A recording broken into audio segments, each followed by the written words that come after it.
नमस्कार दोस्तों, आपका स्वागत है आपके अपने चैनल RK4HD यूट्यूब चैनल में। तो दोस्तों, आज के इस वीडियो हम लोग सामान्य ज्ञान से टॉप 25 महत्वपूर्ण क्वेश्चन को पढ़ेंगे, जो आप सभी के एग्जाम के लिए बहुत ही महत्वपूर्ण होने वाला है। तो चलिए दोस्तों, आज का इस वीडियो को हम लोग शुरू करते हैं। तो देखिए दोस्तों, आज का हम लोग पहला क्वेश्चन है, भारत में सर्वप्रथम स्वर्ण मुद्राएं किसने चलाएं। फ्रेंड देखिए, जो क्वेश्चन नंबर 1 ने पूछा रहा है कि भारत में सर्वप्रथम स्वर्ण मुद्राएं किसने चलाएं।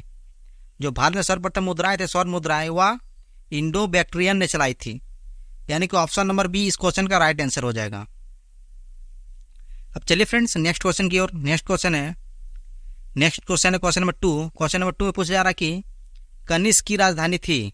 जो कनिष्क की राजधानी थी वह पुरुषपुर थी, यानी कि ऑप्शन नंबर ए इस क्वेश्चन का राइट आंसर हो जाएगा।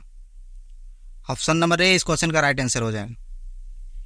अब चलिए फ्रेंड नेक्स्ट क्वेश्चन की ओर। Next question number 3।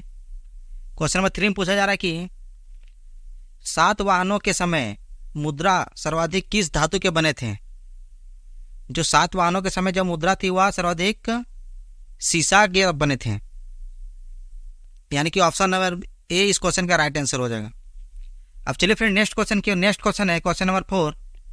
Question number 4 में पूछा जा रहा है कि चरक और नागार्जुन किसके दरबार की शोभा थे। चरक और नागार्जुन वह कनिष्क के दरबार के शोभा थे, यानी कि ऑप्शन नंबर ए इस क्वेश्चन का राइट आंसर हो जाएगा।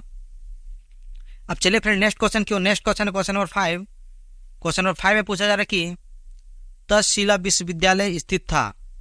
जो तक्षशिला विश्वविद्यालय स्थित था वह पाकिस्तान में स्थित था, यानी कि ऑप्शन नंबर ए इस क्वेश्चन का राइट आंसर हो जाएगा।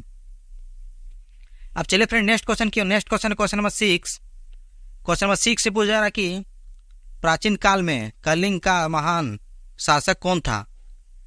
जो प्राचीन काल में कलिंग का महान शासक था वह खारवेल था, यानी कि ऑप्शन नंबर सी इस क्वेश्चन का राइट आंसर हो जाएगा। अब चलिए फिर नेक्स्ट क्वेश्चन की। नेक्स्ट क्वेश्चन है क्वेश्चन नंबर 7। क्वेश्चन नंबर 7 में पूछा जा रहा है कि कुषाण काल में सबसे अधिक विकास किस क्षेत्र में हुआ था। जो कुषाण काल में सबसे अधिक विकसित हुआ था वह वास्तुकला में हुआ था, यानी कि ऑप्शन नंबर डी इस क्वेश्चन का राइट आंसर हो जाएगा। अब चलिए फिर नेक्स्ट क्वेश्चन की। Next question question number 8। Question number 8 पूछा जा रहा है कि सातवाहनों ने आरंभिक दिनों में अपना शासन कहाँ शुरू किया। जो सातवाहनों जो थे वह आरंभिक दिनों में अपना शासन शुरू किया था वह आंध्र में किया था, यानी कि ऑप्शन नंबर डी इस क्वेश्चन का राइट आंसर हो जाएगा। अब चलिए फिर नेक्स्ट क्वेश्चन की। Next question question number 9। Question number 9 पूछा जा रहा है कि सातवाहन राज्य की राजधानी कहाँ थी। जो सातवाहन की राजधानी थी वह पैठन या प्रतिष्ठान थी, यानी कि ऑप्शन नंबर बी इस क्वेश्चन का राइट आंसर हो जाएगा। अब चलिए फिर नेक्स्ट क्वेश्चन की। नेक्स्ट क्वेश्चन है क्वेश्चन नंबर 10। क्वेश्चन नंबर 10 पूछा जा रहा है कि सातवाहन शासकों की राज की भाषा थी। जो सातवाहन की राज की भाषा थी वह थी प्राकृत, यानी कि ऑप्शन नंबर बी इस क्वेश्चन का राइट आंसर हो जाएगा। अब चलिए फिर नेक्स्ट क्वेश्चन की। नेक्स्ट क्वेश्चन है क्वेश्चन नंबर 11। क्वेश्चन नंबर 11 में पूछा जा रहा है कि गुप्त वंश का संस्थापक कौन था। जो गुप्त वंश का संस्थापक था वह श्री गुप्त था, यानी कि ऑप्शन नंबर सी इस क्वेश्चन का राइट आंसर हो जाएगा। अब चलिए फिर नेक्स्ट क्वेश्चन की। नेक्स्ट क्वेश्चन है क्वेश्चन नंबर 12। क्वेश्चन नंबर 12 में पूछा रहा है कि मुजरिस किस राज्य का प्रमुख बंदरगाह था। जो मुजरिस बंदरगाह था वह चेर राज्य का प्रमुख बंदरगाह था, यानी कि ऑप्शन नंबर ए इस क्वेश्चन का राइट आंसर हो जाएगा। अब चलिए फिर नेक्स्ट क्वेश्चन की। Next question question number 13। Question number 13 में पूछा जा रहा है कि गुप्त शासकों की सरकारी या दरबारी भाषा थी।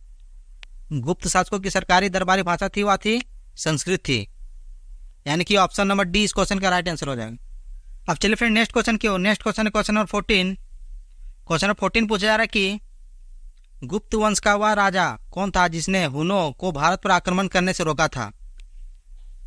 गुप्त वंश का वह राजा था जो हुनों पर आक्रमण करने से रोका था वह था स्कंद गुप्त, यानी कि ऑप्शन नंबर सी इस क्वेश्चन का राइट आंसर हो जाएगा। स्कंद गुप्त था जो हुनों पर भारत पर आक्रमण करने से रोका था। अब चलिए फिर नेक्स्ट क्वेश्चन की। नेक्स्ट क्वेश्चन है क्वेश्चन नंबर 15। क्वेश्चन नंबर 15 पूछा जा रहा है कि अजंता कलाकृतियाँ किससे संबंधित है। जो अजंता कलाकृतियाँ है वह संबंधित है गुप्त काल से, यानी कि ऑप्शन नंबर डी इस क्वेश्चन का राइट आंसर हो जाएगा। अब चलिए फिर नेक्स्ट क्वेश्चन की। नेक्स्ट क्वेश्चन है क्वेश्चन नंबर 16। क्वेश्चन नंबर 16 पूछा जा रहा है कि अजंता चित्रकारी का विषय वस्तु निम्नलिखित में से किससे संबंधित है? अजंता चित्रकारी का विषय वस्तु संबंधित है वह बौद्ध धर्म से संबंधित है, यानी कि ऑप्शन नंबर बी इस क्वेश्चन का राइट आंसर हो जाएगा। अब चलिए friend next question question number 17 पूछ रहा है कि भारतीय संस्कृति का स्वर्ण युग है या था। भारतीय संस्कृति का स्वर्ण युग था वह था गुप्त काल, यानी कि ऑप्शन नंबर डी इस क्वेश्चन का राइट आंसर हो जाएगा। अब चलिए friend next question question number 18 पूछ जा रहा है कि मंदिर निर्माण कला का जन्म सर्वप्रथम कब हुआ था? मंदिर निर्माण का कला का जन्म हुआ था वह गुप्त काल में हुआ था, यानी कि ऑप्शन नंबर बी इस क्वेश्चन का राइट आंसर हो जाएगा। अब चलिए friend next question question number 19 पूछ जा रहा है कि गुप्तकालीन शासन प्रणाली किस प्रकार की थी? गुप्तकालीन शासन प्रणाली हुआ थी राजतंत्रात्मक थी, यानी कि ऑप्शन नंबर ए इस क्वेश्चन का राइट आंसर हो जाएगा। अब चलिए फिर नेक्स्ट क्वेश्चन क्वेश्चन नंबर 20 पूछा जा रहा है कि सारनाथ के धमेश स्तूप का निर्माण किस काल में हुआ था? सारनाथ के धमेश स्तूप का निर्माण हुआ था वह गुप्त काल में हुआ था, यानी कि ऑप्शन नंबर डी इस क्वेश्चन का राइट आंसर हो जाएगा। अब चलिए फिर नेक्स्ट क्वेश्चन नंबर 21 ने पूछा रहा है कि गुप्त काल की सोने की मुद्रा को कहा जाता था। तो गुप्त काल में सोने की मुद्रा कहा जाता था वह दिनार को कहा जाता था, यानी कि ऑप्शन नंबर ए इस क्वेश्चन का राइट आंसर हो जाएगा। अब चलिए फिर नेक्स्ट क्वेश्चन नंबर 22 में पूछा जा रहा है कि कुमार संभव महाकाव्य किस कवि ने लिखा? कुमार संभव महाकाव्य वह लिखा था वह कालिदास कवि ने लिखा था, यानी कि ऑप्शन नंबर डी इस क्वेश्चन का राइट आंसर हो जाएगा। अब चलिए फिर नेक्स्ट क्वेश्चन नंबर 23 पूछा जा रहा है कि नालंदा विश्वविद्यालय की स्थापना का युग है। जो नालंदा विश्वविद्यालय की स्थापना का युग है वह गुप्त काल है, यानी कि ऑप्शन नंबर सी इस क्वेश्चन का राइट आंसर हो जाएगा। अब चलिए फिर नेक्स्ट क्वेश्चन नंबर 24 में पूछा जा रहा है कि कौन सा राजवंश हुनों के आक्रमण से अत्यंत विचलित हुआ?